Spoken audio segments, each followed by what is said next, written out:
Hey, what's up, you guys? I just want to take a moment and give you a background on today's guest. When I was 12 years old, I started working part-time at a company that sold saltwater fish and coral. And it was this job that really shaped the entire way I looked at life, work, and business. My old boss, Chris, who you're about to see here, was the one who gave me a chance and set me up on the trajectory that would eventually turn into real estate and now today on YouTube. But I left that company when I was 17 years old, and since then we have not seen or spoken with each other in over 14 years. Until now. Here's that conversation, and I'm excited to introduce the person who's made all of this possible in the first place. So enjoy.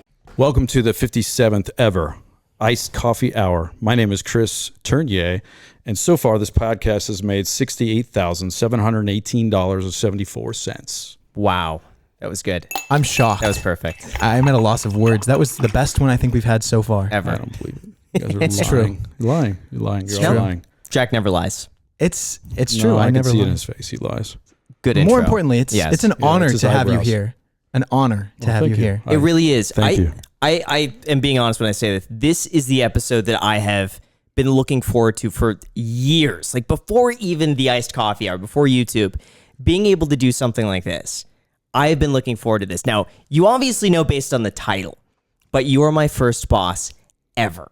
Back when I was, I think 12 or 13 years old. No, that's like, I don't think so. I don't think it was quite. I think you're. I think so. I think you're 7th lying. grade, I think 8th you're grade? lying. I think Jack is How old is lying. he? Jack is lying. yeah. But they're always a bunch of liars. Yeah. I mean, because when I left for Fiji, it was 2007. Mm-hmm.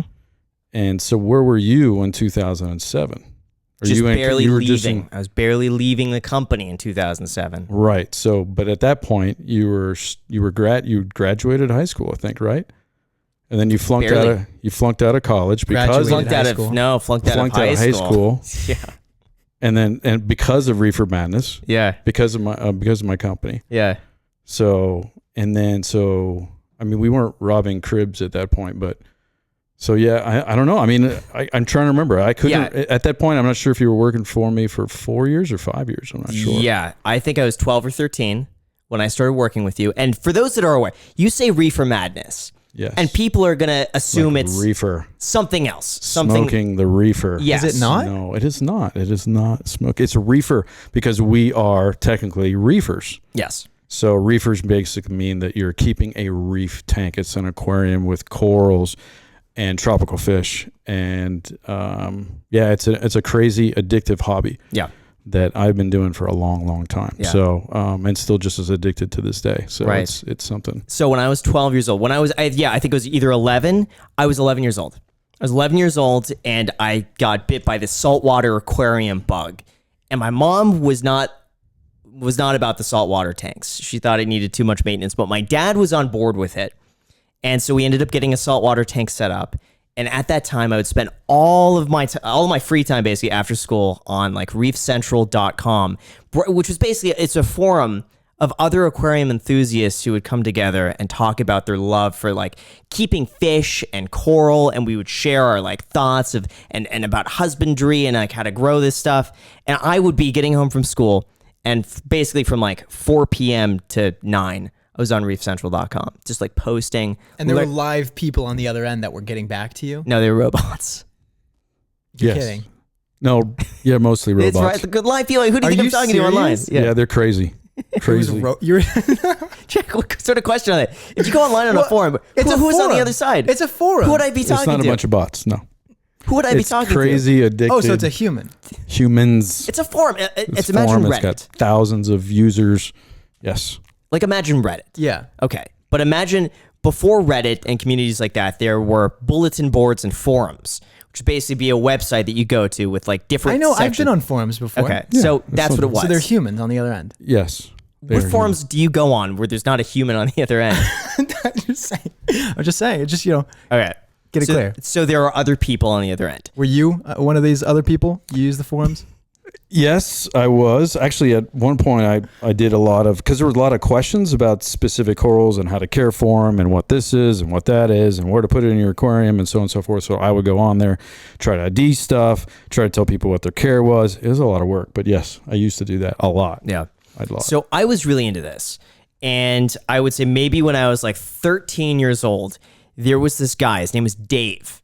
And this sounds super sketchy. Like looking back at this, like if I had a kid, I'd be super sketched out. If the kid comes and say, hey, I want to go over to this guy's house and see his aquarium. How old is he? I don't know, in his 40s. And he wants to invite me over to his house to look at his fish tank. And he's pretty sketch. He's a great guy, but he's really pretty nice sketch. guy. No, super nice guy. So this guy, Dave, and it sounds so terrible. Dave and I had talked online for a while. I can't say this creepers. But Did he say he was Creepers. 40 online? Or did you know that when you met him? See, that's that robot. It's that bot. It sounds ridiculous. So I was talking to this guy, Dave, online, and he was on Reef Central, and he was posting what's called a frag swap. And basically what this is, I know it sounds ridiculous. What this was is when other aquarium hobbyists would get together, they would frag a piece of their coral. Like they'd basically chip off a piece of the coral and they'd trade it with other people and you could grow it. Dave wanted to do a frag swap, which is basically a big... you? He was the only one there at the frag swap. Yeah. So he was doing this big backyard frag swap where basically all the guys online were going to get... It sounds... Alex is laughing over there too. It's just the way I'm saying. I mean, there's no other way to explain it. Right. Anyway, it was called a backyard's frag swap. And I'm sorry. Can you mute my mic or something? I'm sorry. Keep going. a backyard frag swap. And people would get together and sell their fish and coral and little pieces of it. And I was like 13 years old and I begged my mom. I wanted to go to the frag swap. So my mom said, yes, we can go to the frag swap. And we got there early, by the way, so she could meet Dave. And so she met Dave. Dave was a really nice guy, like over the top nice, like the type that he just wanted to help a kid out. And he saw like how into fish and coral I was. So everything that day was so much fun. I was able to meet a lot of the people online that I was talking to, like on the forums. And Because it was a local forum, right? It was Yes. the Los Angeles, Southern California. Southern California. Yeah, so it was called the Southern SC California Mass. Reefers. Yeah. Yes. There's So- where the reefers come in. So I was able to meet all these people that I talked to online, and I don't think any of them knew how old I was because I just had my screen name online. I don't think I really What was told your screen anybody. name? I'm not going to say it. It's Say embarrassing. Say it. Because then people are going to be able to look it up. Say it. I don't even remember. Ultimate Graham, so- reefer. So embarrassing. Pineapple House. Oh, that's right. Yeah, I remember. Yep. No, I Because remember. I really like Pineapple House. SpongeBob. I really like SpongeBob. And so I figured Pineapple House. I don't know. Okay, so now you could look me up on Reef Central. But anyway, so that was my screen name. People didn't know how old I was. But anyway, so I show up there and everyone has like a little name tag in mine. They put Pineapple House Graham.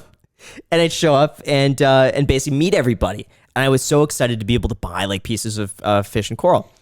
And you had a friend and employee, Andy, Yep. who was basically sent to this frag swap to represent the business of Reefer Madness. Reefer Madness was one of the biggest you were a big sponsor on Reefer Madness. You mean on Reef Central? Reef Central, yeah. Yep. Let me say that again. So Yep. Reefer Madness was a big sponsor of Reef Central. So you'd always see the banner at the top for Reefer Madness. And Andy was sent there to be a representative of Reefer Madness. Mm-hmm. So I met Andy selling a few pieces of fish. And I think at that point, I don't think you sell pieces of fish or sorry, in this in the let hobby. me say that again. If you do pieces of fish, it's more like sushi. So he was But selling that would sushi. be really Say expensive again. sushi. I say again. Like a blue tang, like Yeah. a little Nemo. If I can say that, I Just- don't know. But little pieces of that usually. Just on the rice. Yeah, you can't frag a fish. Got it. Yes. Okay. Thanks Just for saying. clarifying. Okay. Yeah. I don't know. It's been Yeah. a while since you've had a tank, I so know. you might have forgotten. So Andy was selling pieces of coral there. And I think Dave made the introduction to Andy. And I was like enamored that like someone from Reefer Madness was there. And I think Andy said that I could come by the warehouse and just check it out. And I told my mom, like, we could go after school, we could go to the warehouse, I could take a look at this. Which warehouse do you? I Walt mean, you Smith. probably get that. So it was at the Pacific Aqua Farms. Yep. Walt Smith. Yep. Walt Smith. It was by LAX. Yep. And my mom said yes. So we connected with Andy, drove down to Reefer Madness, and you were there. And I remember the first time I was there being like blown away. Like this was a kid in a candy store moment because I had my aquarium set up and going to like the local fish store is one thing, but being able to go into a wholesaler of like I don't know, 10, 20, 30,000 square feet of fish and coral, all in like huge, like it just Long raceways. you're Of, right. Yep. Water coming in. Hundreds of Yep. fish, thousands of corals, and to see this, I was just like blown away that like this exists, and everything you could ever want was there. And so I was introduced to Chris, and I think I was just so blown away at like looking at everything, and I knew all the names of everything. I studied every name of every coral out there, and I could be like, oh, that was a Montipora capricornus, so this is an Acropora nobilis, and like just all these names. And I think you offered me a position where like if I wanted to come in after school, I could help out. What was going through your mind at that point? Like I'm some kid walking into your business, just picking out names and fish and coral. Well, the funny thing is about people and the reefing hobby is that a lot of folks they're into like the mechanics of it, they're into like the plumbing, they're into the lighting, whatever. But in your situation, you knew a lot at that age. I mean, I think you pretty much astounded me to be able to name a lot of those corals. So when I don't see it often, even now after doing this so many years. There's very few people that actually can pick up and identify those particular corals, because not only do you have to remember a scientific name, but you also have to remember the common name that was used in the aquarium and the reefing hobby. Yeah. And there's hundreds of thousands of names. Each company, I mean, especially nowadays, each company has their own name. Some they use from company to company, but a lot of them are unique to the company. And so you knew, I mean, back in those days, it was a little bit different than today, because today you're fragging a lot. But back then, especially for Reefer Madness actually used, imported corals from Fiji, from Tonga, from the islands of Fiji, from the islands of Tonga, from Bali, from Indonesia, so on and so forth. And you're getting colonies, you're acclimating those colonies, you're photographing those colonies, and you're selling those colonies. So you somehow, I don't know why at that age you would be so into it, you knew that. And I'm like, game on. And, and I think at that point we just said, yeah, why don't we, see if he can do it part-time, start helping out with, whatever. And I think and 5 years later, and you flunk out of school. Yeah. I don't know if that was the best decision, but it's good. So back then, was it because you wanted the help, or was it because you just liked the enthusiasm? For me, it's always about enthusiasm. Okay. If I'm going to hire somebody, I have to have that enthusiasm, because if you don't have the enthusiasm, it's hard to, you can't force that the desire to learn that particular stuff. Like for me, in the example, from some of the finance stuff you do, a lot of that stuff is, I try to remember, but naming a coral, figuring out that the species of fish, boom, it's like bam, it's right in there. Yeah. So that's kind of the thing that, that's what, if I see it, I like to be able to, kind of a cheesy term, but nurture it in that sense, because it helps us in the long run for sure. Right. Did my age concern you about being like, I was probably 12 or 13? I'm sure it did at the time. I can't really remember. I mean, that's a long time ago. Right. But, that's what, 2003? Yeah, yep. 2003. So that's a long time ago. And that was before we even moved to our, the second location. Yep. So yeah, no, I'm sure that was the main thing. It's just the enthusiasm that makes up for, 90% of it for sure. Yeah. I was so excited too. It was every Tuesday and Thursday. I get picked up from school, and either my mom or my dad would drive me over to the warehouse. Your dad had the Ford Explorer. Yep. I remember the red. I think it was red. He had a green one. I had a green one, and then the red was later. That was the upgrade. The red Ford Explorer. All right, so I did remember something. Yeah. The green Ford Explorer would drop me off. Yep. And then I forget, my mom would go and like read a book sometimes, which I hated. I hated that she would like be around I just wanted her to go and leave and then let me do my thing. But sometimes she'd stick around and like read a book, which I didn't like that. But my dad would just drop me off and then come and pick me up sometimes like 9 or 10 o'clock at night. Yep. And I didn't even want to leave. And there were several times too where I would be there until probably 11 p.m. or midnight. You would leave usually around 9. Wait, 13 years old? Yes. I was working. I loved it. Yeah. So we would have these shipments come in from, I believe it was Fiji and maybe Tonga. And Tonga too, yep. That was the main Tuesdays suppliers. and Thursdays. Those were the main suppliers for right. those particular, yep. And they would come in at like 4 p.m. I would help unpackage some of these the coral, and then photograph it. And sometimes, like on Thursday, I was photographing Tuesday's coral, and then on the Tuesday, I was photographing Thursdays because we had to give it enough time to adjust and make sure it was okay.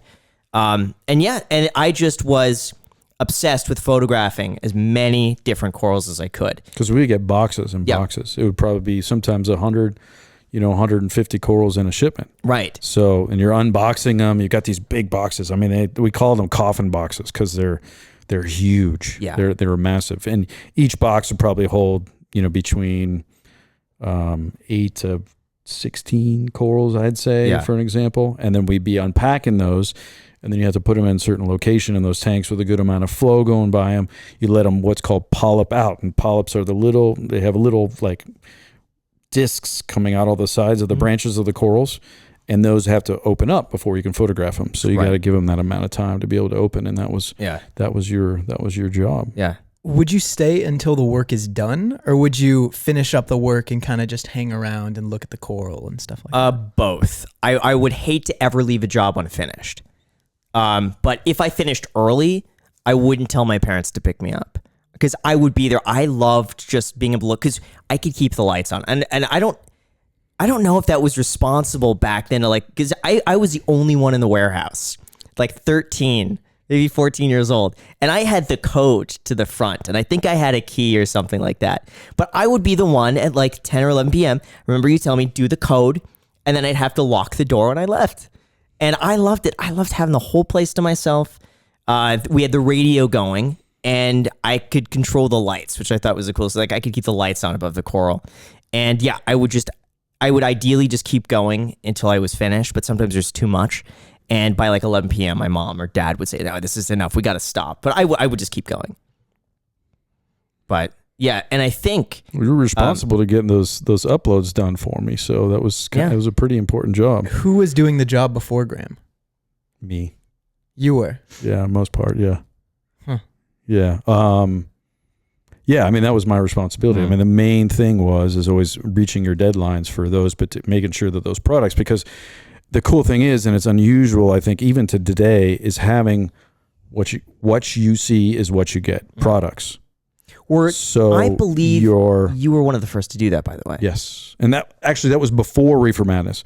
That was a company that I was one of the managers for a long time prior to that, called Flying Fish Express, and that was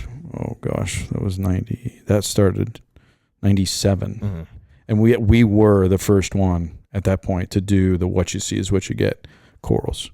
The whole industry, the whole hobby progressed with the development of these halide bulbs. Now they use LEDs, but back then, like what you have on your reef tank now, back then they were halide bulbs, and the whole industry kind of started to make a move to more of a blue light, because before they were using like yellow 65K, look like sunlight. All the corals looked brown and green, and they didn't look very good.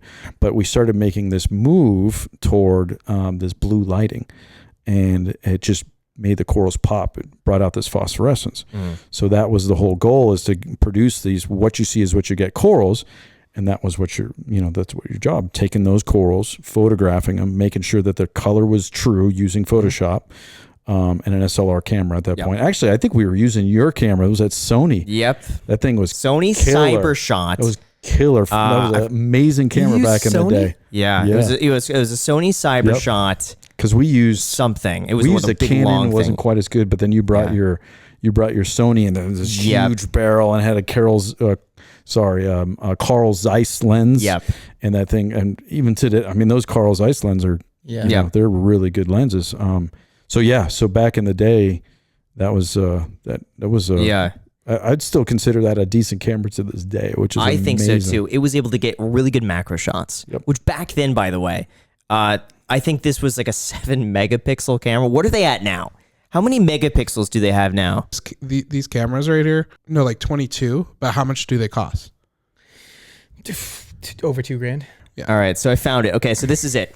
Sony CyberShot F707, 5 megapixels, and this is the camera. Yeah, I think it was bad. Wow. That was sweet. Yeah. And back then, $99. You get $100. Yeah, back then, this So if you want to be a burgeoning reefer and take some photos, there you go. Get one of those. You'd actually be.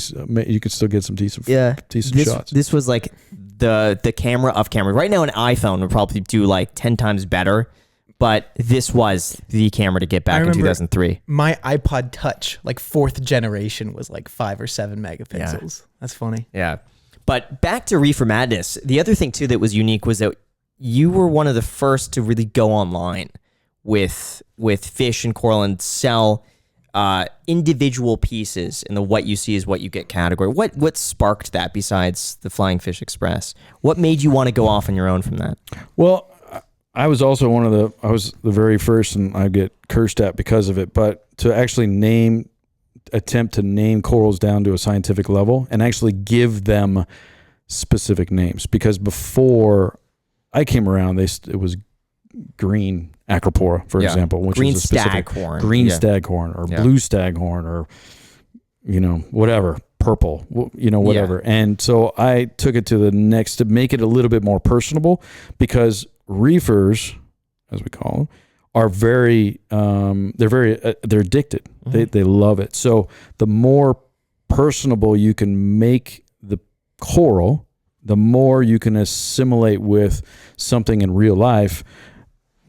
I think it also does well to tweak their interest into following kind of like a breed of dogs, a breed of cats. Sure. It does well to try to get their excitement growing even more.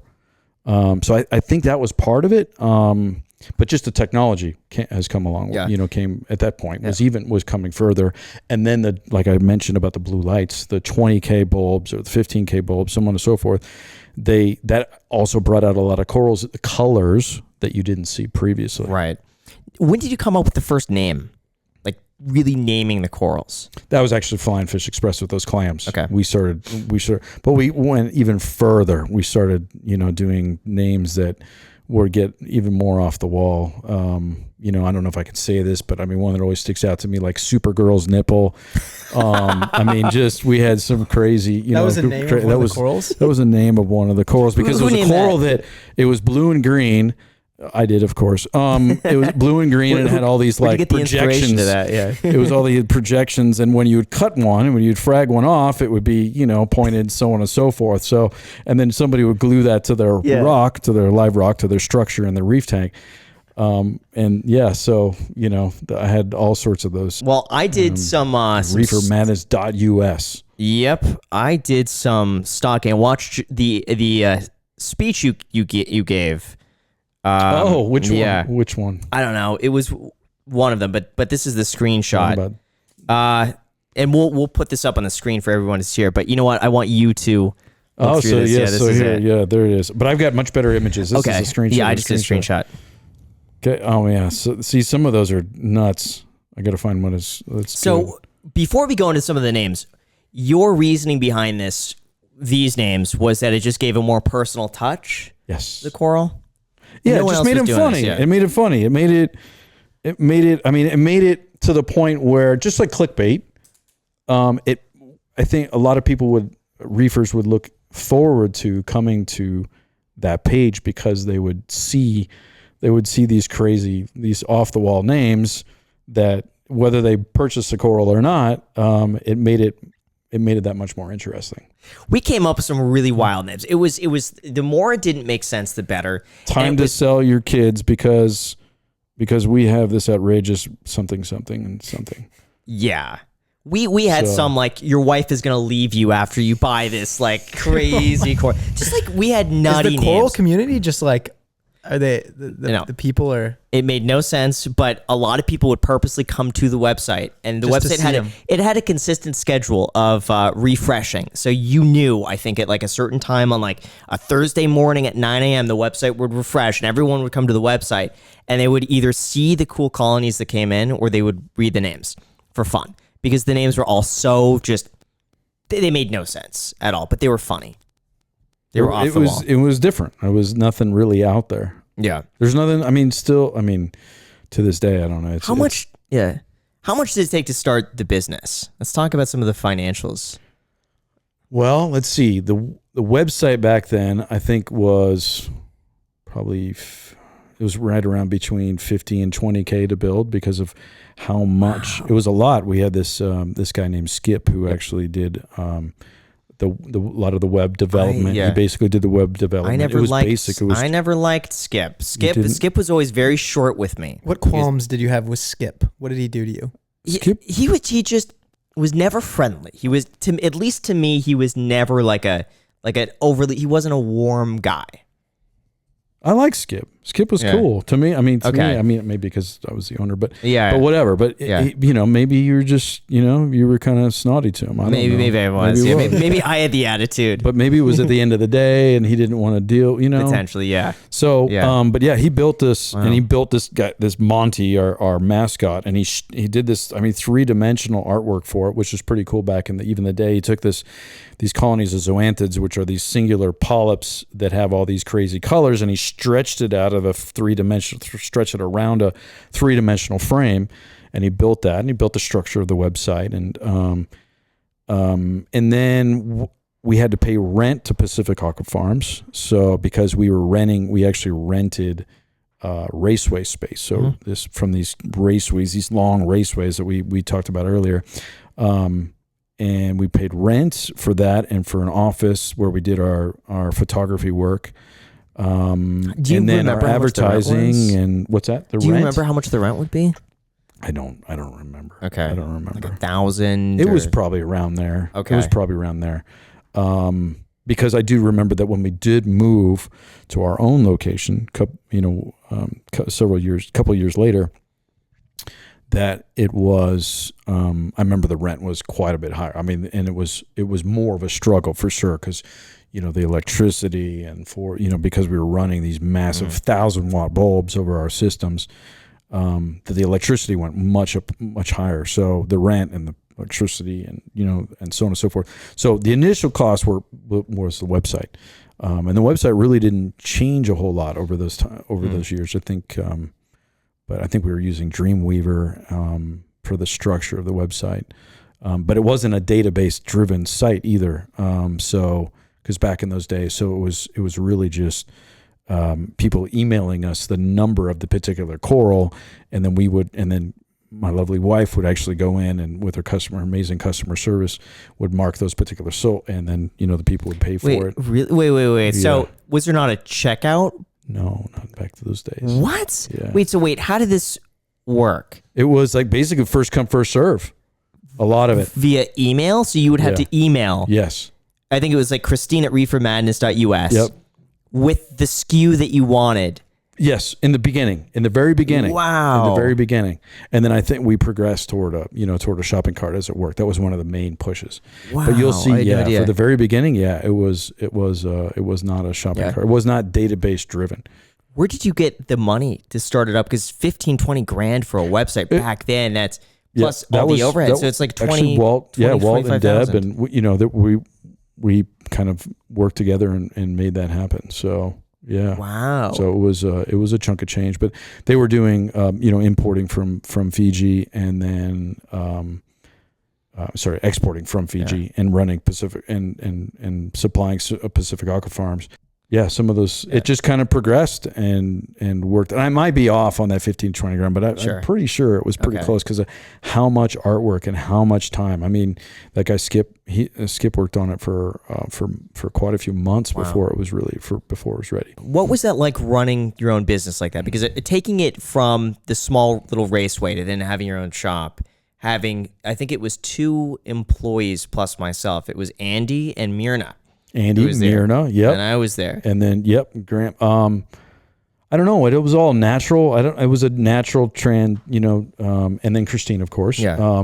It was just a natural move to running that, just to growth in general. I don't know if it was all conscious or not. I think it was just something that had to be done. I do remember, working 36 hours straight one time, and I almost actually fell off the top of a catwalk where the raceways. I was so tired. It was like the 35th hour or something, we had a deadline to try and get this this warehouse going because we were, I think, shut down for a couple weeks because we didn't have any corals. We were moved out of Pacific Aqua Farms, and we were trying to get this warehouse up and running.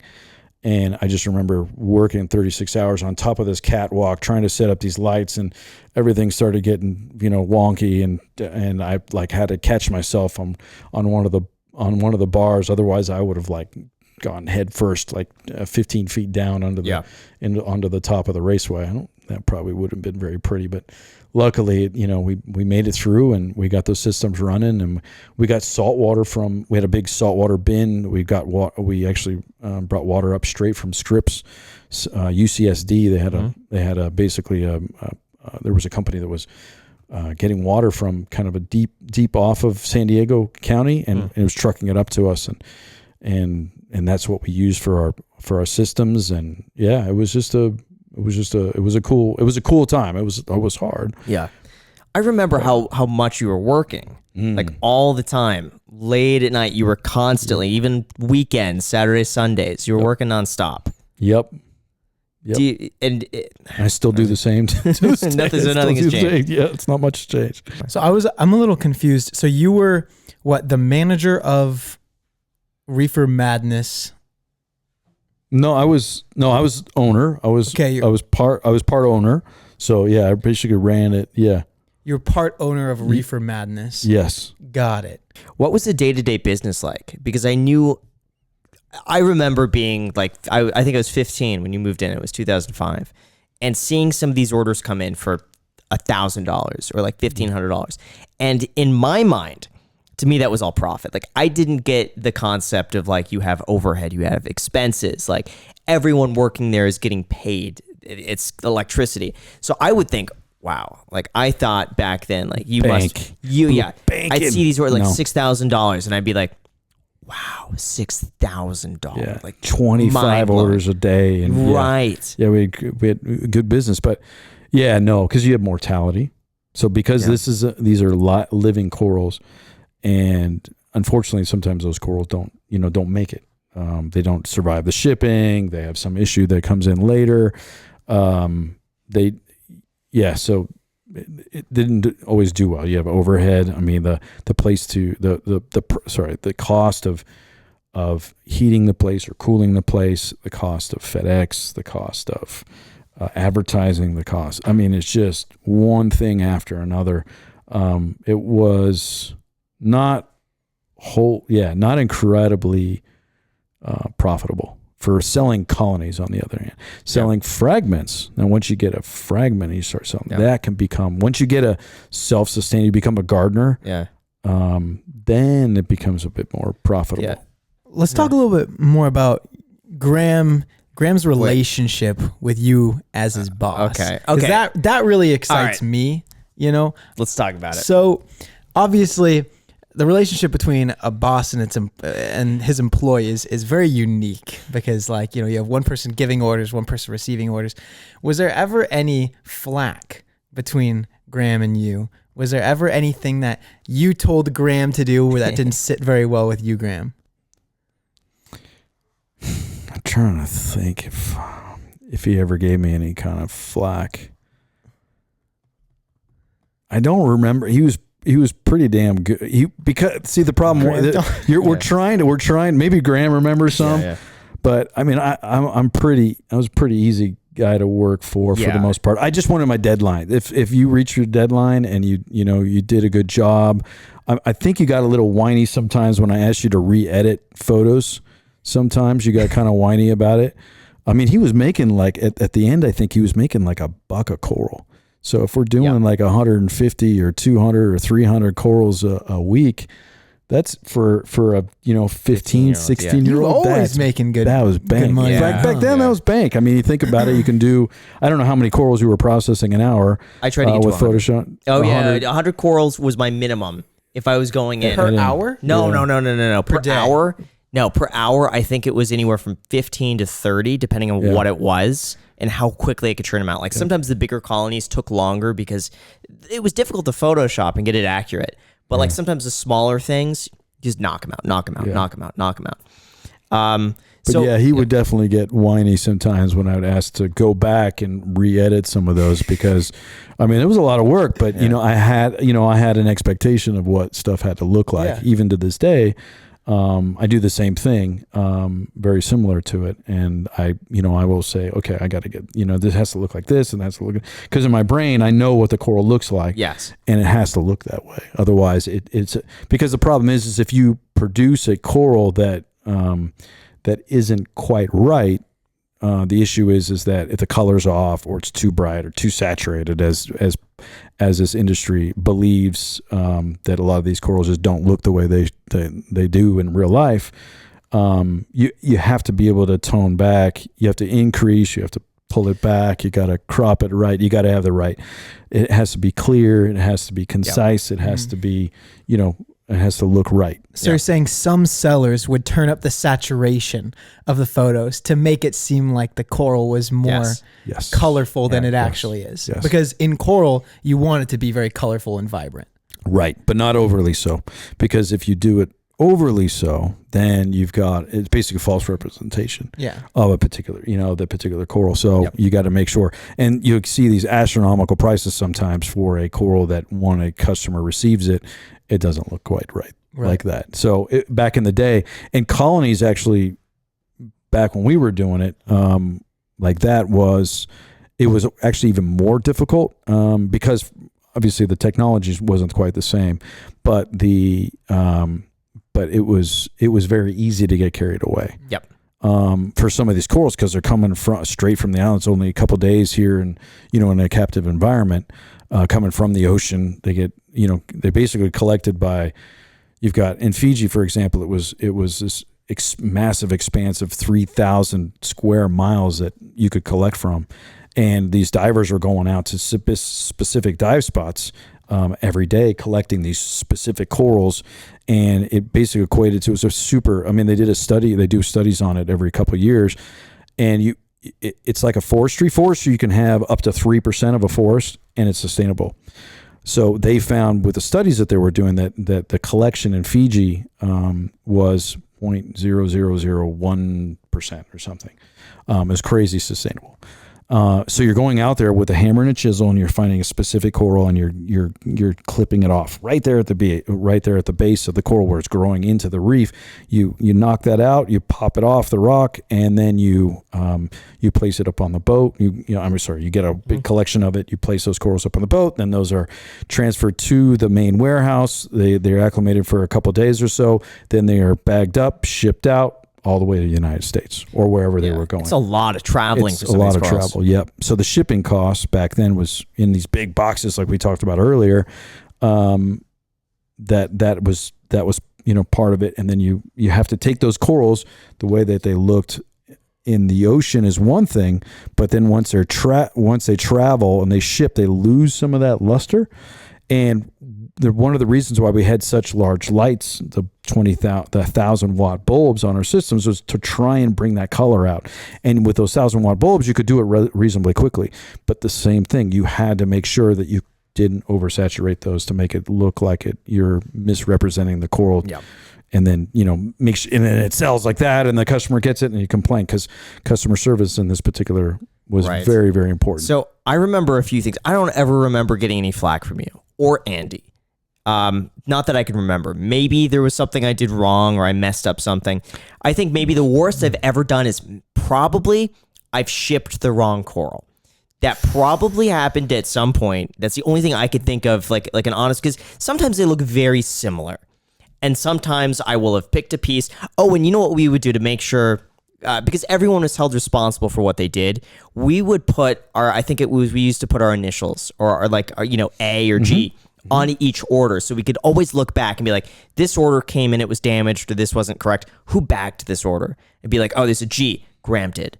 And I think maybe once or twice I had shipped the wrong coral by mistake. They look kind of similar. Sometimes if they close up, it's almost impossible to tell what's what. So I'm sure I probably did that at some point. But I would say I learned quite a few things from watching how you worked. The first one was customer service. And the customer service, I remember it was so important for you to make sure the customer's always right.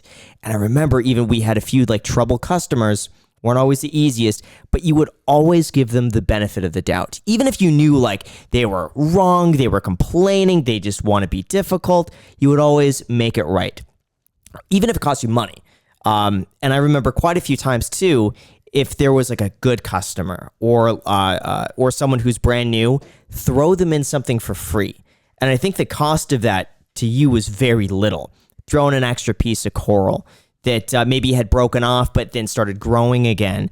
Throw that in the order. Always give more than what they pay for every single time. Always make sure the order is better than what they would expect. That way, when they get it, they're going to go online and be like, wow, I ordered this from Reefer Madness and I got an extra piece of coral that they threw in for free.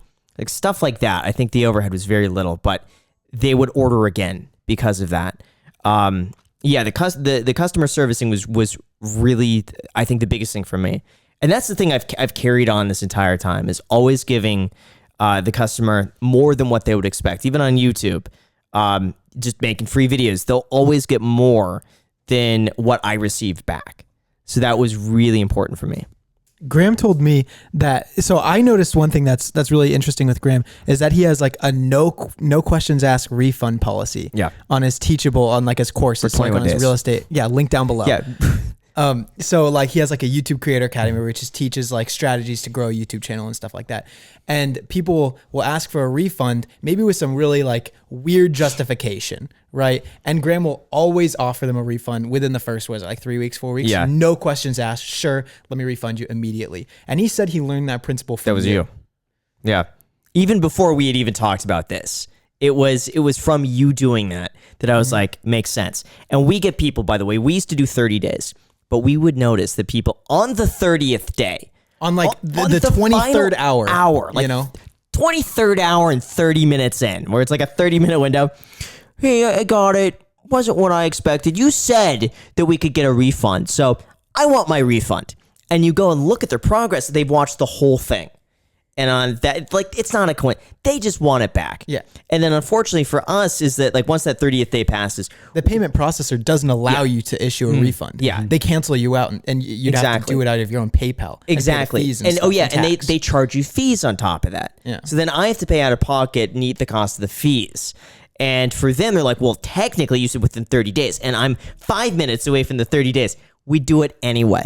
And my reasoning was that if you get one unhappy person, they'll go online and say, he didn't give me a refund. It wasn't what I expected. And if that causes 10 fewer people out there to want to give it a shot because of one bad review, it's not worth it. So I got that from you because you didn't want a single bad review. You, especially on Reef Central, it's such a tight community that if one person says, I got something from Reefer Madness, it came in not as advertised, they wouldn't give me a refund, they weren't willing to work with me, they're terrible, everyone else would be like, wow, I should stay away. But that was from you.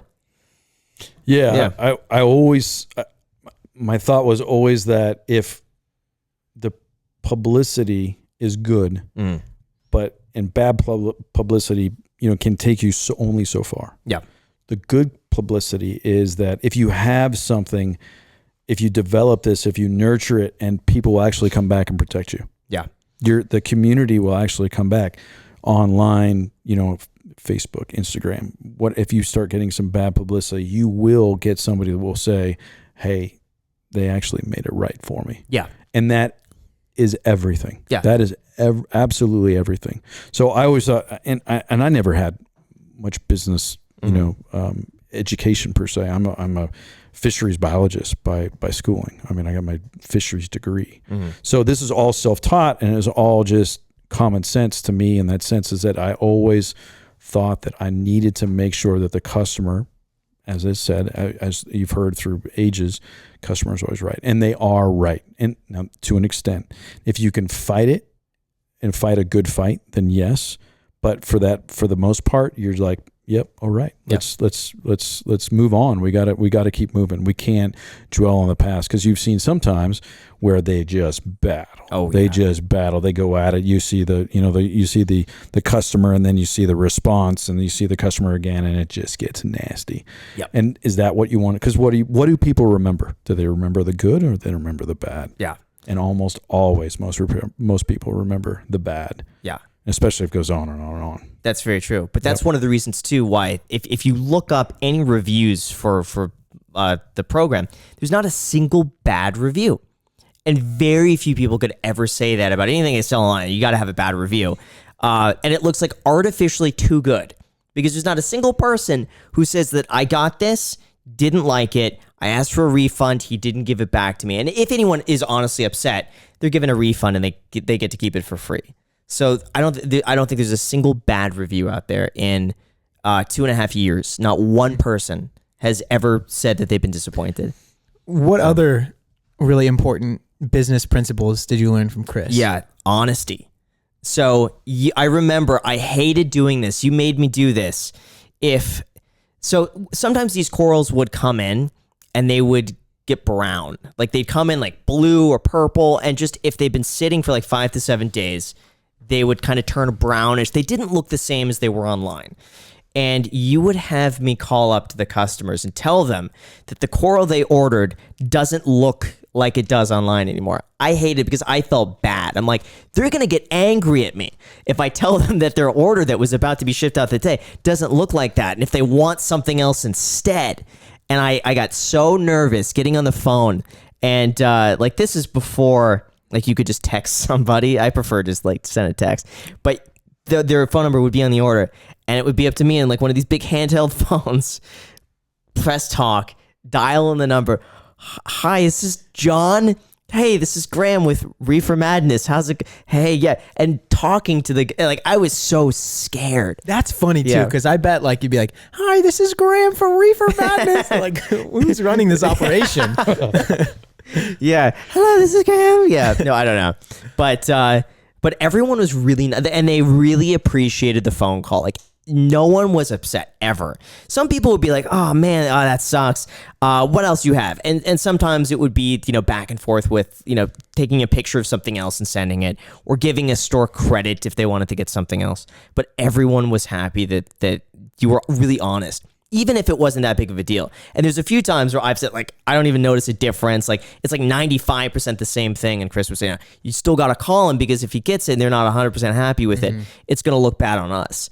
And so sometimes you're overly cautious. Like, hey, the coral doesn't look the same. If you want a discount on this, we could do that. We could give you a store credit. You could still ship it. You don't have to get it. We could throw in some stuff for free to make up for it. But there's always something where they got more than expected, even if they didn't get the perfect order. Yep. So that's true. To me, it just gave me the confidence of just like being able to work around like adults and be in that environment that I felt like really set me apart. Because once I started working, I hated school. Like, I was never a fan of school to begin with. But once I saw that, like, oh wow, I could do something I really enjoy doing. And in the beginning, I was working for free and getting paid in fish and coral. And I'd like save up for like a sunburst anthias and be like, okay, if I've worked this week, I could get a sunburst anthias at the very end of it. But once I started doing that and then like making money, then I was like, what's the point of school? And I remember I'd be sitting in class. This was because of you. I would sit in class and think this is the biggest waste of time. In this hour, if I photoshopped 20 pieces, I would get paid $20. And like before I knew about opportunity cost, it was like, I could be making I'm $20 poorer now because I'm sitting in a class, not doing something with my time. I'm wasting my time. And it was after that school was just, I hated it. Did not see the point. Didn't want to do anything other than just work. So you're saying Chris is the reason you flunked out of high school? 100%. Yeah, because once I got my driver's license, that's when it all went downhill. Because before I was relying on my mom or dad to drive me so they could kind of control how much I worked. And my mom, like Mondays, I couldn't go on like certain days. It was Tuesday, Thursday, and sometimes Fridays. So they could control like how often I was going there. But once I got my driver's license, I would go not every day after school. I would say probably 3 days a week after school. I would just drive down to Torrance and just work. And I don't know if you knew this, but I think it was my senior year. So I was 17. So this would have been kind of the tail end of it. I made up a condition and I found a fake doctor's letterhead on Google, printed it out, and I typed this out on a letterhead and I just did a fake signature that said, this is so stupid. I had a condition of rare condition of sleep apnea that prevented me. Shut up. You didn't tell me this. Yeah. That prevented me from getting a full night of sleep. And I did that so that I could skip the first few classes because it's like you were working so late. I don't know if I was working late. I just didn't want to show up so early. You just didn't want to go. Yeah. Right. Okay. But yeah, so I said I had a sleep apnea. They believed it. I don't know how they never called. They believed it. So I skipped all my morning classes. I don't know if you're setting a very good example here for the younger generation. Most our demographics are probably are mostly they say 18 to 35. So they're probably out of school. They're already there. Or getting close to that point. Getting close to that point. They're going to write. I don't know if that would work. Right. I don't know if that would work now. No. So I would basically skip all my morning classes. So that was good. And then I made it a weird goal of mine. I made it a goal of mine to miss one day of school every single week.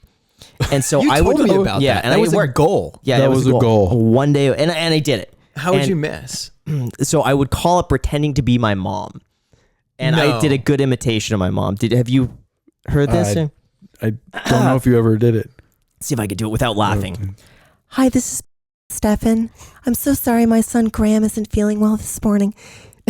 His condition of sleep apnea, he's not feeling well. I'm laughing right now. But yeah, I could imitate it, and I'm doing a bad job because there's Dude, people that's here. good. Yeah. That's Hold on. really Hold on. good. And I forget what her name was, like Tracy at the front desk, and she'd be like, "Oh, we're so sorry. No problem. We'll see him tomorrow." And I would just, and I don't think my parents knew this, but I would just often work for But Reefer Madness. what did they think when they saw your report cards and stuff like that? My parents. What did you think of Graham skipping all of his school? Well, Chris wasn't there it was Andy. Andy was there. Andy was a bro. Andy was just like, I think even once he called in for me. How old is he? How old was he at the time? Late 30s, probably? At that time? Yeah, mid 30s, late 30s. It's somewhere in there. I think he's pretty close to maybe a little bit older than I am. Yeah. Or about the same. I don't know. I can't remember. Andy called in once or twice for me. Or I think I gave his number as like the doctor if they needed to verify. And I didn't know this. I don't think he did. But I would work during the day. Because I was afraid if you knew because this, I was working at home. Yes, right. I was working at my house. I was doing the customer service, answering all the phone calls, doing some of the updates. I would name the corals. You would edit them. Yeah. I would name them. I would get them up on the site, on the website.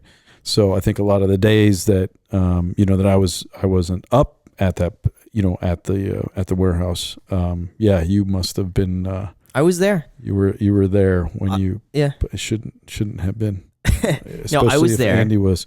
Yeah. I'm gonna have to ask about that at some point. Yeah, ask Andy about that. But I think you only came in. Was it twice a week? I think it was Tuesdays and Fridays. I came in when the shipments. So Tuesday, Thursday. Yeah, so I could see the corals right when they when they're bagged, and so I can know that whether a coral needed to be, how it would look. Yeah, needed to look for the website. But yeah, my grades suffered because I had zero motivation to do any work at all. Like to me, school was just a waste of time. But wouldn't your parents encourage you to get good grades? I think they gave up, and I think. Well, if Andy's calling for you at that point, it's probably like, damn, there's not much we can do at this point. I'm in too deep. Yeah, I don't know. I mean, my dad was disappointed, but my dad's very easygoing, and my mom was upset, but You just didn't care. I just didn't care. I really didn't care, and I was upfront with my teachers, with a few of them that I was just like, hey, I just don't get it. Because they would ask me, like, they would think something's going on at home because I'm missing all of these days. I'm constantly like sick. And I was honest with them. Like, I don't get it. I just don't have any interest in learning So you're saying geometry. you went up to the teacher and they're like, why are you like not showing up to school? And you're just like, I just don't get it. Why do I have to show up to school? Yeah. Trying to negotiate with the teachers? There was, well, I went to this school that was a little bit more alternative. Smash? No, Smash was elementary school. So I was on a scholarship at New Roads High School. How'd you get a scholarship? I applied. Yeah.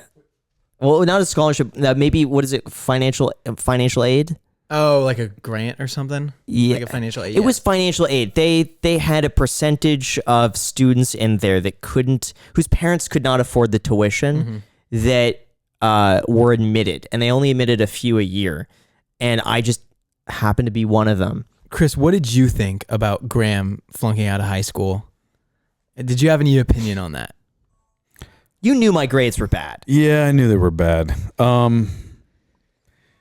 a little fuzzy at that point. I think we were getting ready to move to Fiji, so I think part of that was a little bit fuzzy from my recollection. Yeah. But I don't know.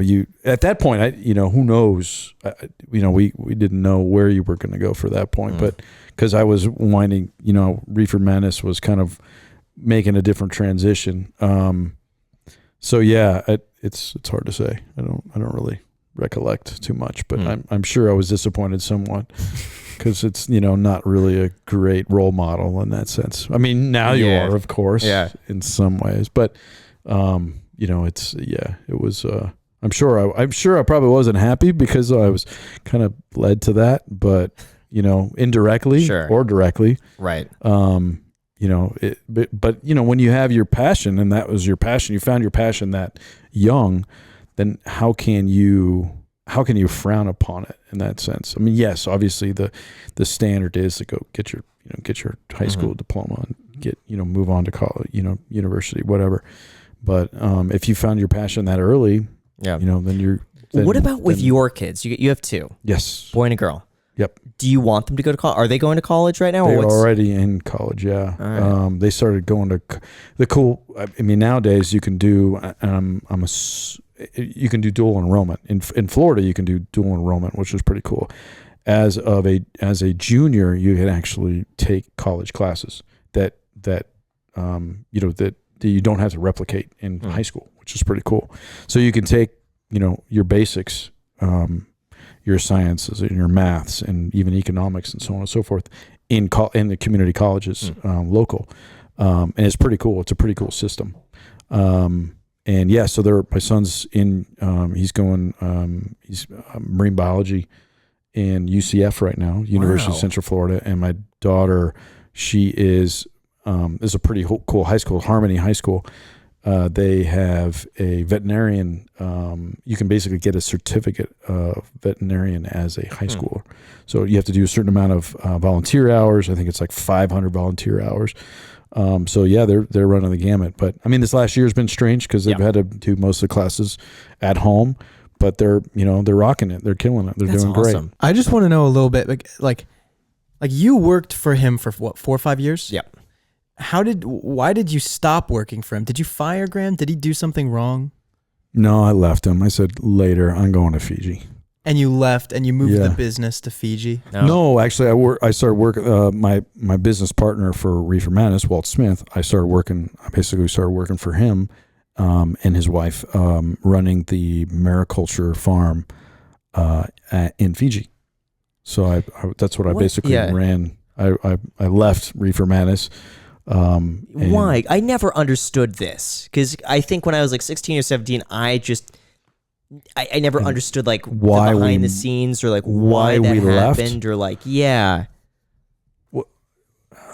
for some people, yes, I got that question a lot. Like, why would you leave? You're running this company. You're owning this company. My understanding was that why would you leave? My rumor, or like I guess what my understanding was that you got an offer to sell your portion.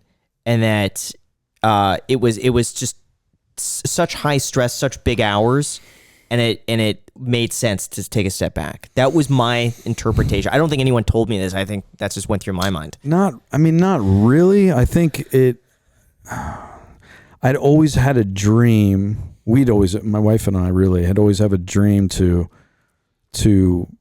try to do a little bit more, try to make a little bit bigger impact. And I always thought that running, say, like a coral farm out in the ocean was, how many people have that opportunity to be able to run a coral farm on the other side of the world and living in a completely different, culture.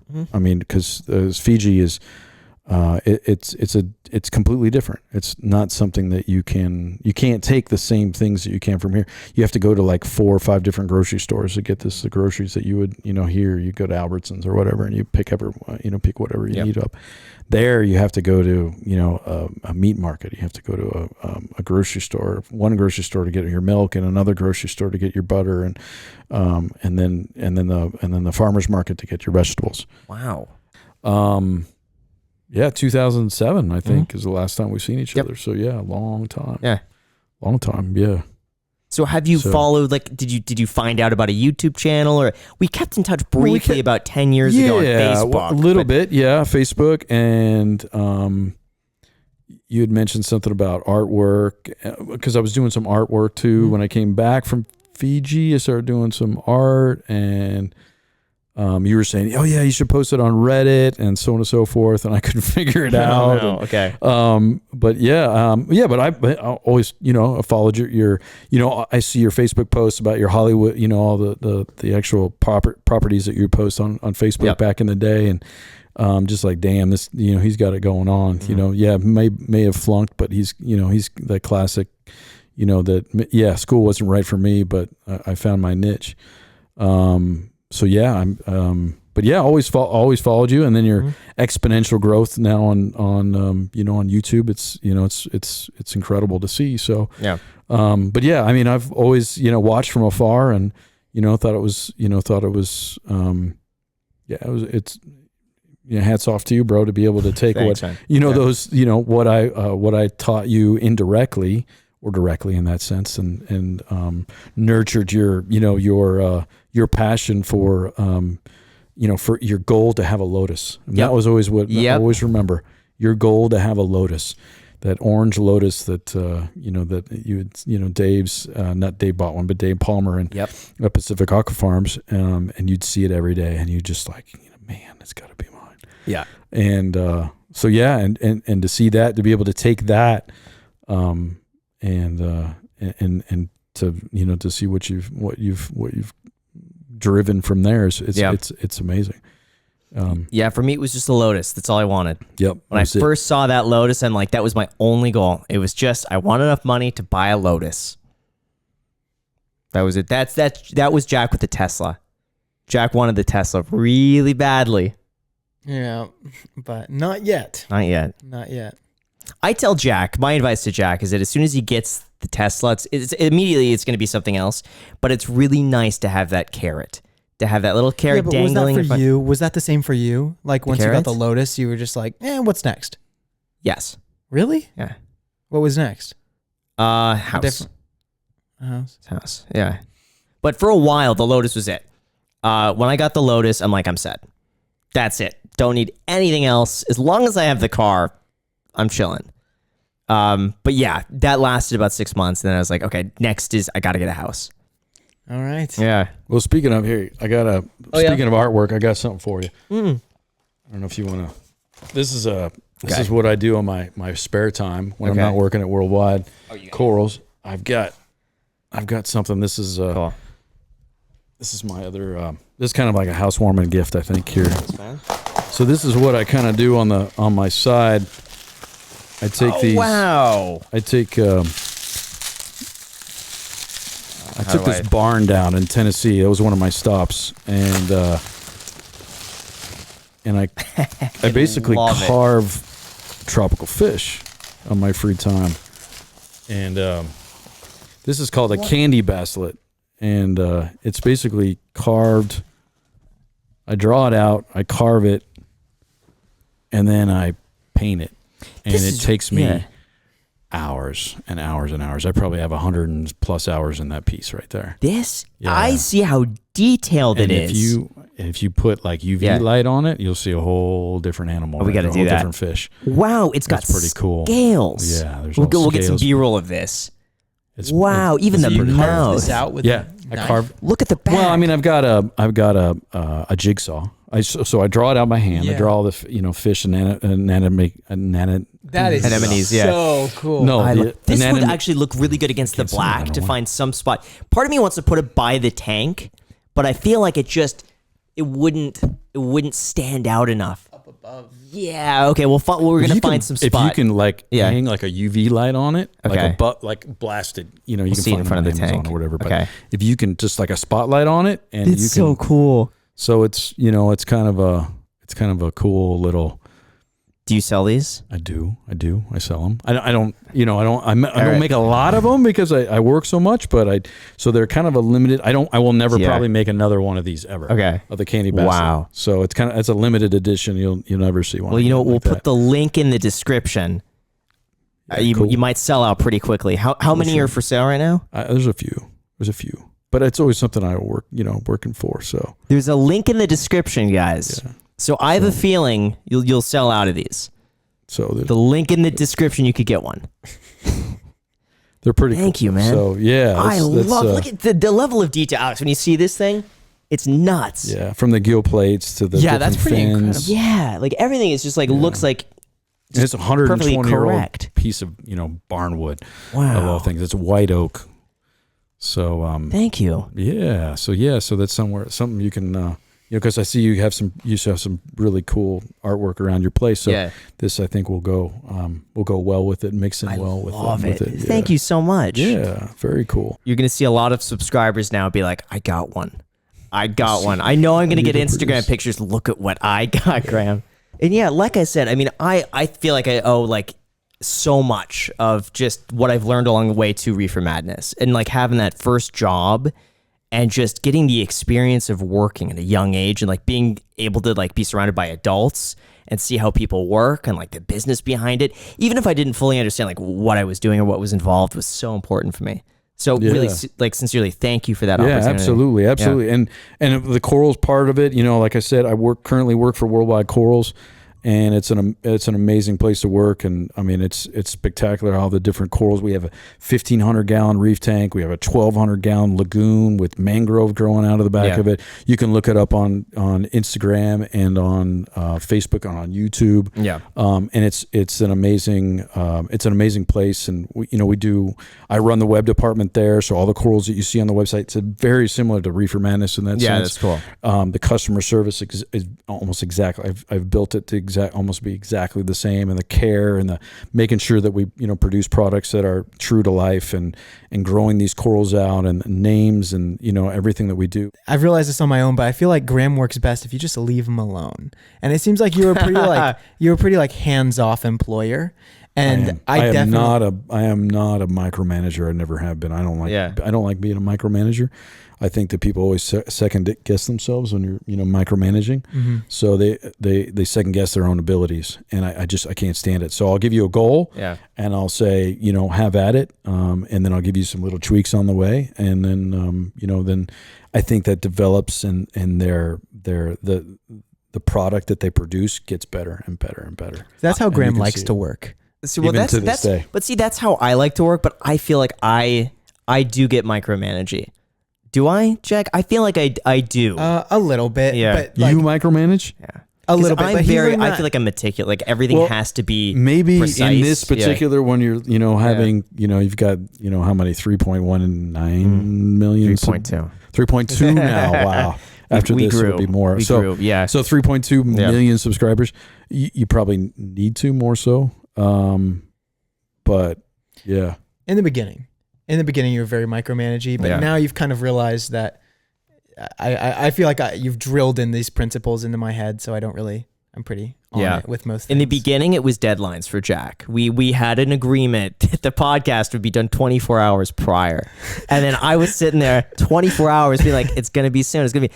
And then like 20 hours. I would never do it. What's going on? I would never have it done. It's never gotten done before. And I would be sitting there at midnight, 1 a.m. It's not up. It's not up. We're posting tomorrow. What's going on with this? What's going on? Don't worry. It'll be up in the morning. First thing in the morning. Where is it? No, I never missed posting. You never missed posting, I always had it up. It was time. always processed. Everything was One time. One time with Ryan Pineda, but that wasn't. I had it done on time. There was just a problem. Processing, yeah. Yeah, it was something else, like something like that. Yeah, something weird happened some with the upload. technological problem. Exactly, but I had it done on time. But I never missed an upload. Graham just That's said he wants it uploaded an hour before. But I'm not gonna lie, I was so busy throughout the week, and it's like to add on the podcast because I needed that extra day because that's on a Sunday, so at least I could work on it all day Saturday and work on it and stay up late Saturday night. you know? But like throughout the week, I had so much stuff I had to do. It was hard to have this done as well through, you know, by Friday while I have all of these other things I'm trying to do. What's your advice for Jack? This is great. Give Jack some advice. And Jack, ask Chris for advice. Okay. Chris, you could go into business coaching after this. Business coaching. You could. Could I? Seriously, I guarantee if you set up an email address, I'm half joking, but I'm being serious here. If you set up a business email address, and I guarantee people would reach out to you for one-on-one coaching for business advice. Because I feel like if you have so much that you taught me, that I would only imagine like what you've learned along the since way. then? It's possible. So if you decide to do this, you have a week to decide. If you see an email in the description, you did it. If not, I'm not going to push it. I'm not going to micromanage that. But if you want to do it, you can do it. Maybe I reach out to you and you can help me with actually the setup part of it, the technological part of it. Then No, maybe I could. all it is, email, Yeah. email, PayPal. Email, PayPal, and then help people. Yeah. So people would reach out to you. You'll have yeah. a rate, and then people will PayPal you in advance. And sometimes you just go back and forth over email. Make sure it's something that you could actually work with. They'll send you a PayPal. You set up a time to chat with them. Well, what are you running into? What are your issues? What are you running into that he has to micromanage you for? Is it still Yeah, the hitting the deadlines, or is it Be different? completely honest, because this is issues your guy. with my job. Just in general, with running Yeah, see, the now whole. we're turning this on you. Like, Yeah. what? I guess like my only real issues with my job is that I wish that I could do it more like remotely.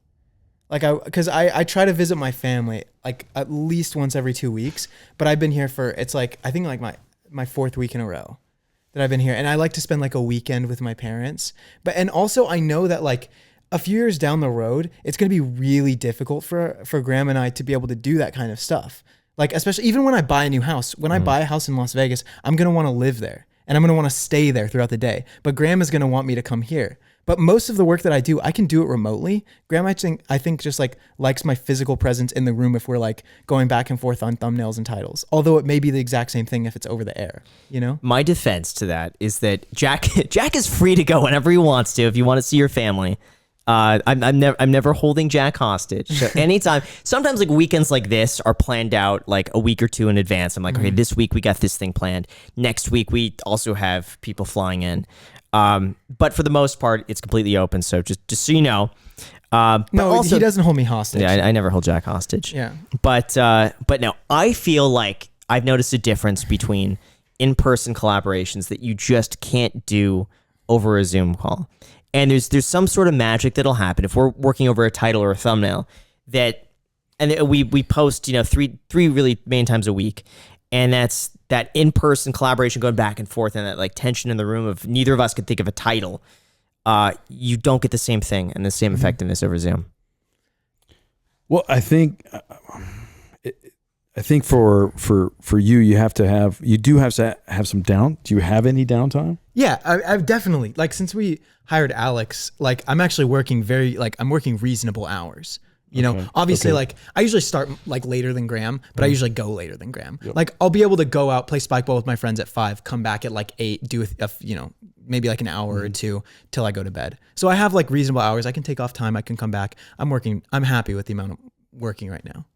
Yeah. I mean, that's one of the things is that to become I know, from all these years of doing this, with the web, managing web departments and coming up with all these, these names. And I do know that you've got to have a little bit of downtime. You got to have your brain to be able to clear itself, to be able to come up with those catchphrases, to come up with those names for, so that they're exciting, that they can click on. So I do know that, managing your time wisely and allowing yourself to clear your brain is important. But, for the deadlines to be able to work for, I mean, if you guys have a specific goal that you need that you're trying to get to, you probably need to buckle down and just, and deal with it for a little bit longer until you get to the point where, you can make that decision between the two of you guys rather than, I also think one other thing, I think Graham needs to instill a little bit more trust in me,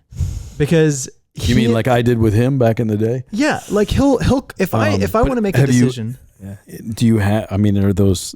Does he have the fortitude to be able to, to be able to do that? I feel like we're in therapy right now. Like we're a mediator here. Yes. Okay. So I do. Yeah. All right. So like obviously things that benefit Graham benefit me, and I totally see that and I recognize it. And for certain things, like I was picking out a new router for the house, right? Like and for the Wi-Fi, because we drastically needed it. And I spent a lot of time. Alex spent a lot of time. We researched it. It was such a pain in the butt calling the Wi-Fi company, trying to figure out what's wrong with it. I sunk so many hours trying to figure out the new router. And then finally, Alex too, we settled on a router that we liked, and like these satellites that we liked with the router. And I go to Best Buy, and then Graham and I had like some back and forth on like the cost of the router. And I thought it was so dumb. I don't remember it. I thought we did it. No, This is Graham you're speaking about with costs. Exactly. I mean, come on. But the thing is, it's like, it's for the business. And not only is it for the business, but like you're going to have me, a full-time employee, and Alex, a full-time employee, and Graham and Macy, and everyone's going to be hogging up all the bandwidth and it's just very important that we have fast Wi-Fi. And Graham was like, I hope you don't spend more than this amount. And I'm like, dude, if only you realize how important it is to have Wi-Fi that doesn't cut out. We would literally be sitting right here trying to get to comments or like be posting a video and the Wi-Fi would like not work. We would have to move to another room. It was so dumb. We moved to another room because the Wi-Fi wasn't working here. But when we were in the other room, This is still Graham you're speaking of. Yes. So, we all know. Oh, just we, wait. We know. We were in the other room. The video wasn't performing, and Graham said it's because we're in this room. So we came back here, and the Wi-Fi wasn't even working. I'm superstitious. I have to be sitting right there. Superstitious or super? Yeah, stupid-stitious. Superstitious. Superstitious? Superstitious? I kid you not. I have to be sitting right there when I post a video. Otherwise, it doesn't perform Yeah. well. We've tested other locations, Wi-Fi wasn't but they even don't- working here. But they don't. But do okay, well. here's the question. It's true. Have you upgraded it?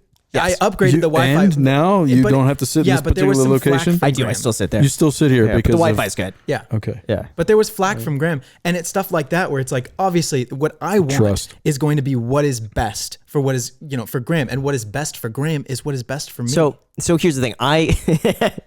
He has to heed my requests and advice. I got the fastest internet that you could buy with this thing, and it was just this location here. So I think my rebuttal there was, let's call up the Wi-Fi company and see if they'll fix it. You don't know how many hours I spent online with Cox. It was Because I was like, crazy. my thinking was like, okay, was- we're paying for the good one. We should get that service. It's worth it. So you're saying the trust factor isn't The there trust after factor. all these And years I of working think together, it and there's would no be- trust factor. yeah, you sounds could like get cost. 95% the quality if I was working elsewhere. That's Okay, really so it. here's Yeah. a point. Right? Yeah. We talked about earlier about some of the things that you learned at Reefer Madness. Right. Well, sometimes if you have something, say, shipping out around coral, or customers not happy with something, so on and so forth, it's seeing kind of play with sometimes improving upon something to improve something else is hard to see when you're already in it and you're focused on this particular thing should work. But yet there's an alternative to be able to surpass that and go beyond that, because we all know that cable companies are not always the easiest to deal with. Yeah. So finding a separate route, I mean, maybe, I don't know. I'm just saying that maybe in the future you have other technological advances that you need to make in the in and around the house, like We do. so We do. Oh. And you know what? so maybe you need to do the same sort of thing. You can say, okay, well, this is the drawback, and here is the benefit. We could save, even if it's 1 hour a week to get an iMac, that's worth it. And the quality will go up. I said we I'll would get be- an iMac. And We're gonna you know get what? one to test it out though. there To we get go. one. There we go. A happy employee is a good employee. Yeah, I firmly dig believe Macs that. too. I mean, I work with both, but Yeah. I dig them. They never fail you. Yeah. They never fail. They never lock up. They never. I mean, it's unbelievable how efficient they are. I said that we could get one. And I just so how many do you need more than one? Yes. Yes, too. I just So you wanted to need point two. out that we But they don't fail you. they don't. We So- had I don't know. I know you're editing different I mean- stuff than I'm still using I the mean- same. Yeah. I get it. How many was it? How many YouTube subscribers? 3.2. Yeah. Okay. It's like And 4 between all. Yeah. I saw some of the channels. number you make per hour. Oh yeah. So you in 1 hour would basically pay Save for a lot of money. Yeah. Okay. Yeah. Yeah. But and then you pay for I that. don't like in to about make an big hour or two. changes. I like I know everything's we the can- same. We'll do it slowly. We don't need to go all crazy with 2 iMacs. We'll get one. Give it to Alex. Have Alex deal with it a and little this, bit. this And is then the we'll- thing too. I'm splitting the cost. So whatever Graham and I buy for Alex, that means I'm in 50%. I'm totally cool with that. You know. Oh I damn! said yes. So there you. But I basically need you're one paying, too. You're paying for one. Yeah. He's paying for one. But You Graham get wants two. to wait for me to Wants get to one. wait. He says what do we you gotta want? Generation 2 or something? No, he Like just how, wants how to long? wait. I don't know. He just and there's no So end my advice, goalpost. It's like my advice, if you really think it's going to make that much of a difference, do it. And you know what? I just want to say, Yeah. I talked to Ines after, because we recorded a podcast with someone right before you came here, and he has a YouTube channel with these crazy like cameras and equipment and all of this stuff. It's $100,000 in equipment for filming. And I talked to him afterwards. He pulled me aside and he says, "You know what, man? Like, I didn't want to say this on the podcast, but you were right. You guys got to upgrade your equipment. It makes works. sense." He says, "I works. admire, Graham wanting to still use the towels as light diffusers and stuff like that. Like, I admire that, but at a certain point, it only makes sense to scale up, because think about where you'll be 3 years from now. Are you still going to use the towel as a light diffuser? Are you still going to use the Canon 80D? Yes. Okay, what about 10 years from now? Maybe if Are they you gonna work. But I think it just makes sense to scale up and to build a better Remember how production. excited he was about that the Sony, Yeah. right? Yeah. The So here's Sony the deal. camera. It's the I'll same. make it- $99, bro. Dude, I bought a camera. $99. My camera, all of my equipment, it was like $3,000. And I spent $3,000. And Graham is rocking with like a $600 But it camera body. works. It works.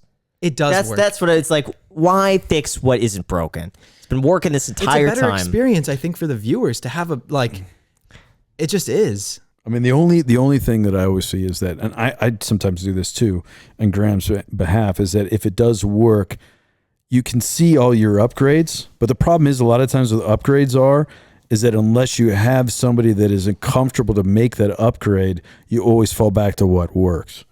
So making that upgrade sometimes doesn't fulfill your need, nor does the cost basically make it an advantage for you. If you can't make it work. So that's always the thing you have to look at, is that are you going to use that upgrades? Are you going to be able to use those particular things that are going to make that make that upgrade? I wouldn't work for you. But you know what? Because you're here, Yeah. Jack, we'll get 2 MacBooks. We'll do it. We'll do it just because Chris is here, and just go, because bro. we're talking about it. I will make the leap of faith. We're gonna get to. You could order them right after this, I'm going to go in-store pickup. Damn. but make sure to keep the costs down. We're going to get the decked out ones. down. Okay. Maybe wait for a sale.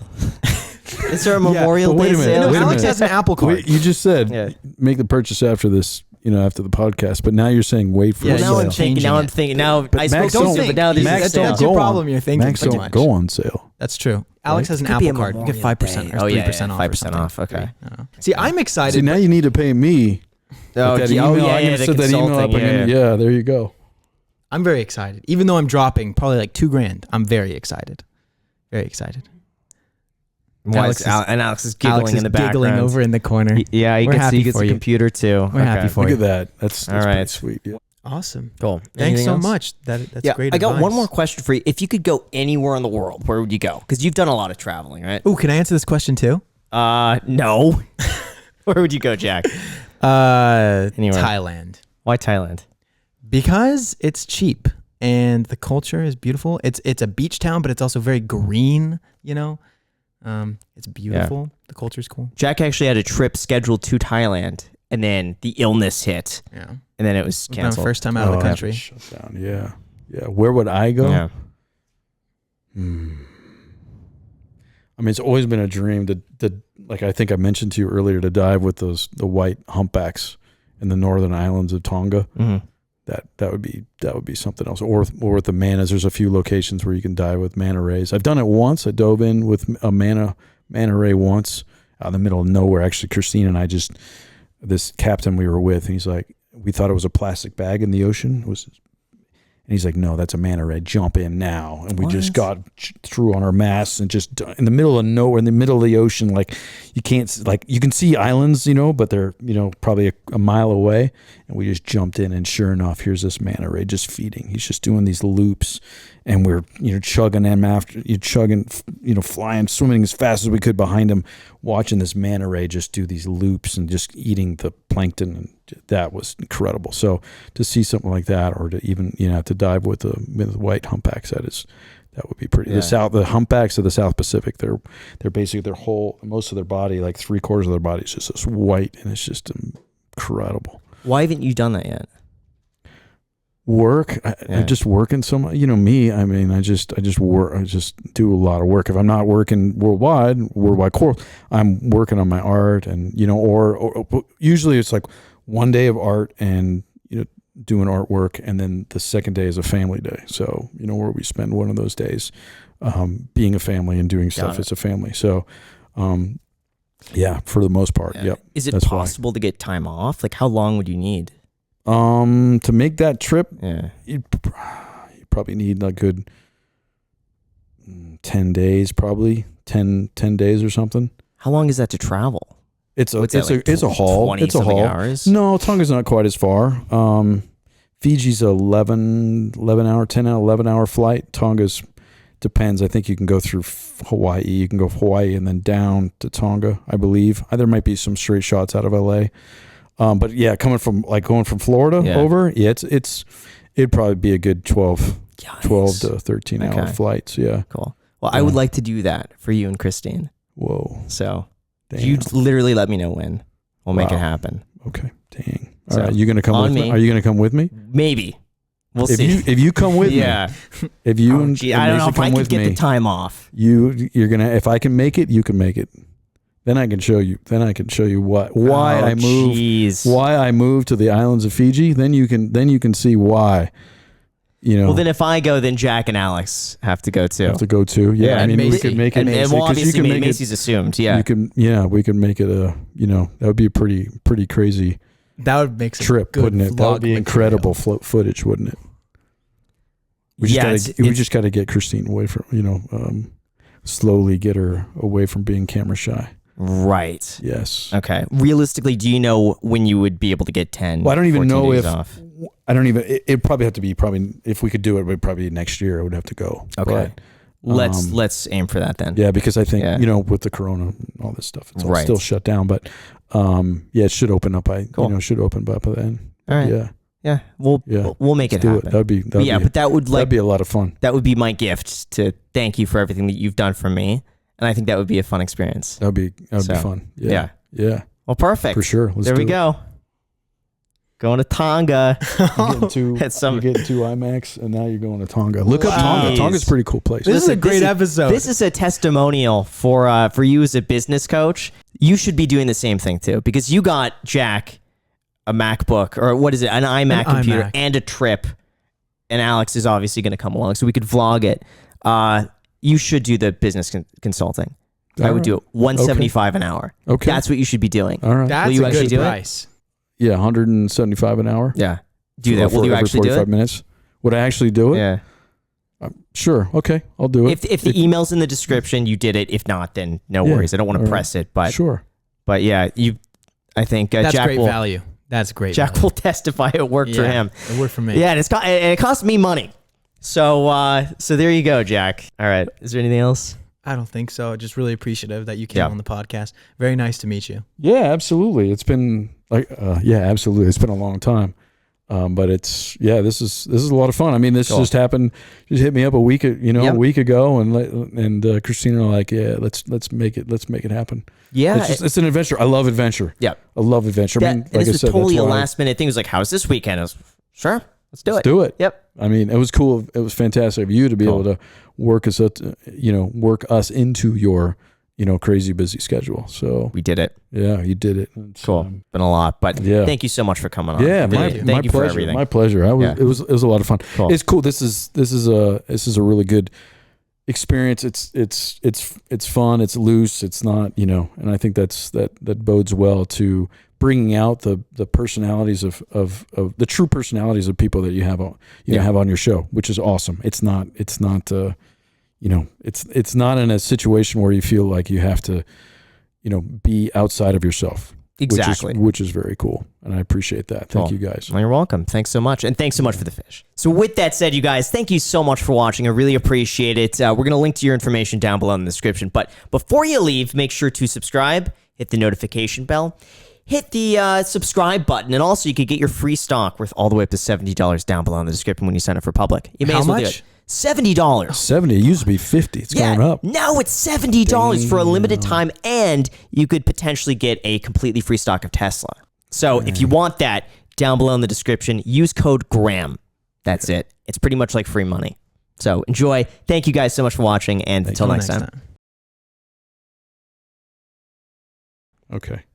And make sure to hold the mic this way. All right. Yeah, there you go. Go. All right.